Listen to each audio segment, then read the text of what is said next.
U.S. airstrikes hit Iran. The headlines called for crypto to collapse.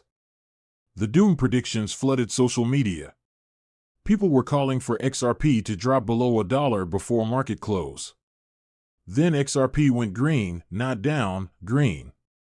And if that feels like it makes no sense, if you are sitting there trying to reconcile geopolitical crisis with crypto rally, then you have not been introduced to the framework that connects all of it. Because there is an analyst who laid out this exact chain of events nearly 2 years ago. He mapped the dominoes in sequence. He told you exactly what would trigger what. Most people called him crazy. The dominoes are falling. And XRP is positioned exactly where that theory said it would be. Let's walk through it. Welcome back to the Calm Analyst, where we follow the logic, not the emotion. In a market that reacts to every headline, the edge belongs to those who understand the mechanism before the headline arrives. Today we are breaking down the domino theory that predicted this moment, the data that confirms it, and what comes next for XRP. Let's get into it. Let me introduce you to a framework that most of the XRP community has either dismissed or forgotten, and that is playing out with remarkable precision right now. Jake Claver published what he called the domino theory nearly 2 years ago. The core thesis, a specific chain of macro events triggered in sequence, would ultimately force global exchanges to use XRP as emergency liquidity. Not because of a regulatory mandate, not because of a partnership announcement, because there would be no other option available at the scale required. Here's the chain as he laid it out. Oil spikes, which is exactly what we are watching begin right now with the Strait of Hormuz effectively disrupted. Japanese tankers turning back, Gulf crude sitting still in the water. Oil spike triggers inflation pressure in Japan, forcing the Bank of Japan to raise interest rates. Japan raising rates unwinds the yen carry trade, one of the largest leveraged positions in global finance, which forces Japanese institutional holders to rotate out of U.S. treasuries and buy Japanese bonds instead. That rotation floods the U.S. bond market with selling pressure. Here's where the domino theory gets precise. The stablecoin bill, now passed as the Genius Act, creates demand for U.S. treasuries as collateral backing for stablecoin issuance. Jake's estimate, approximately $2.3 trillion in stablecoin demand, absorbs approximately $2.3 trillion in treasury supply coming back to market from the Japan rotation. The bond market gets shored up, but everything else, gold, Bitcoin, risk assets takes a repricing haircut in the process. And then the final domino in that repricing environment, with market stress elevated and Tether facing DPEG pressure from the liquidity crunch, exchanges need a settlement asset that is neutral, instantaneous, and not controlled by any single jurisdiction. XRP by design is the only asset that fits that specification at scale. This is not a conspiracy theory. It is a macro thesis built on documented institutional behavior patterns.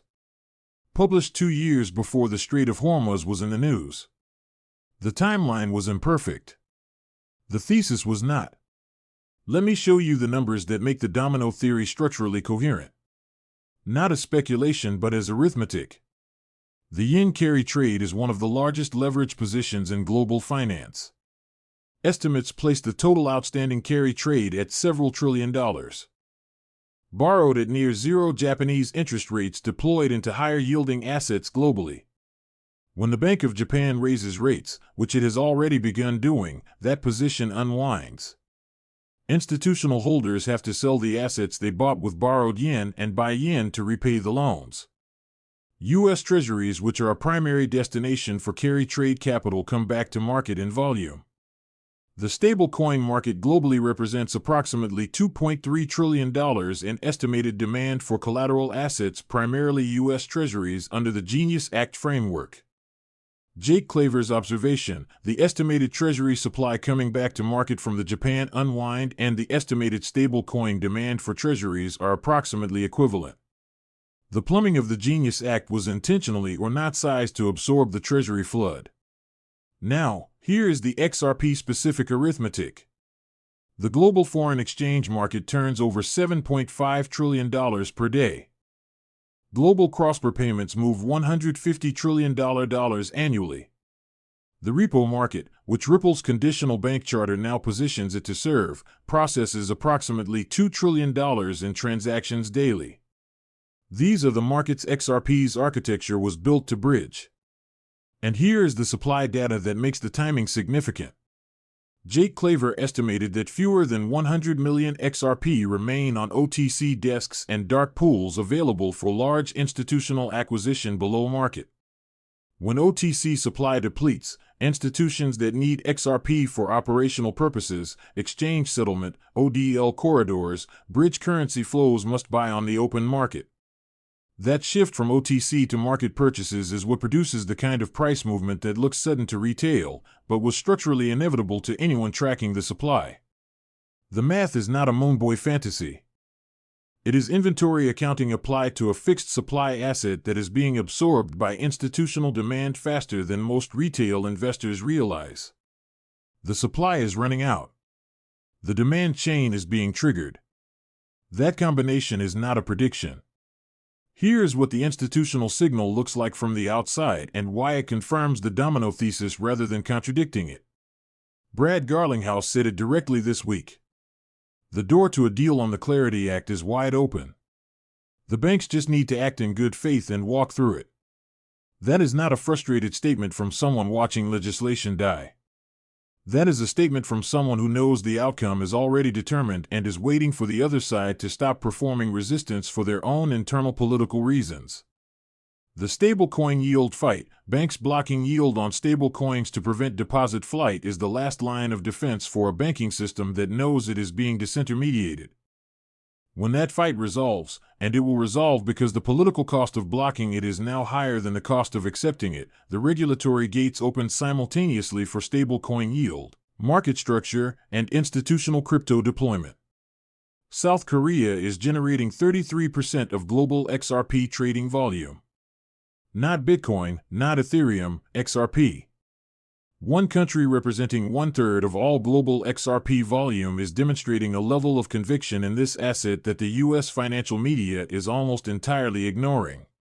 When South Korean volume drives that percentage of global activity, it tells you that retail conviction in XRP in a market that is sophisticated, high volume, and deeply engaged has not broken. It is held through every drawdown, every delay, and every piece of geopolitical noise. And the BlackRock XRP ETF, which Jake Claver anticipates arriving in 2026 at exactly the moment the other macro catalysts converge, would not be the beginning of institutional demand for XRP. It would be the public confirmation of demand that has been building in OTC markets and dark pools for months before the filing. BlackRock does not file for products it is uncertain about. When that filing arrives, the OTC supply that currently provides acquisition cover for large buyers will already be depleted. That is the sequence. That is the timing, and it is not accidental. Here is where the domino sequence maps to specific near-term events. The oil disruption from the Iran conflict is catalyst zero. It has already begun. The Strait of Hormuz disruption, Japanese tankers rerouting, Gulf crude sitting in the water. These are not hypothetical. They are happening now. If this conflict sustains, the oil price pressure on Japanese monetary policy accelerates. The Genius Act stablecoin framework is already law. The Treasury absorption mechanism is already in place. The infrastructure for the bond market stabilization Jake described is operational. The Clarity Act is an active Senate negotiation. Brad Garlinghouse says the deal is there to be made. J.P. Morgan projects market impact in the second half of 2026. The regulatory gate holding back full institutional deployment is measured in months, not years. The BlackRock XRP ETF, if the thesis holds, arrives into a market where OTC supply is depleted. Regulatory clarity has landed, and the macro catalysts have forced exchanges to evaluate their settlement infrastructure in a way they never had to before. Each domino is either already falling or within measurable distance of falling. The sequence is not theoretical anymore. It is calendared. The fuse is lit. The only question is how long the burn takes. Here's what OTC depletion means for your position in concrete terms. when fewer than 100 million XRP remain available on OTC desks. In a market where institutional buyers have historically used OTC to accumulate without moving the open market price, the acquisition strategy that kept institutional buying invisible to retail ends. The next large buyer cannot absorb their position quietly. They have to buy on open markets. Open market institutional buying at scale does not produce gradual price appreciation. It produces the kind of rapid repricing that retail investors describe as sudden, even though the structural setup was building for months before it. The OTC desk is almost empty. The domino sequence is in motion. The window to accumulate before the open market buying begins is not a future consideration. It is a present one. I want to address the version of this that has tested every XRP holder's patience. Every time the setup looked complete, something disrupted the timeline.